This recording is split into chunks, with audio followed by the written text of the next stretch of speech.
Les amis, bonjour et bienvenue sur la chaîne de Voki Cuisine. On va parler des spécialités balkaniques et au menu du jour, on va vous préparer Karageorgieva Schnitzla. Alors qu'est-ce que c'est? Ce plat, c'est tout simplement un cordon bleu revisité à la serbe, sauf qu'à la place du poulet, vous allez mettre de la viande de cochon ou de veau, selon votre souhait. Et bien sûr, je vous ai fait une petite sauce tartare et je vous montre tout ça. C'est parti, idem mort.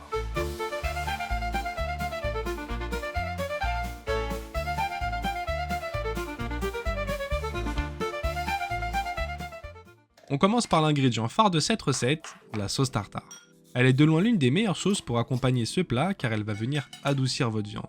Et en plus, vous pouvez la préparer à votre manière, ça c'est génial. C'est ce qui fait toute la différence avec cette sauce et personnellement, je l'adore. Elle est bonne. Pour la viande, on vient lui mettre quelques coups de marteau pour la calmer et on va la badigeonner de kaymak, le fromage des Balkans qui est à la fois du beurre et du fromage à tartiner. Alors privilégiez le fromage traditionnel, moi j'en avais pas sous la main, mais je peux vous dire qu'il y a une très grosse différence au niveau du goût et c'est nettement mieux.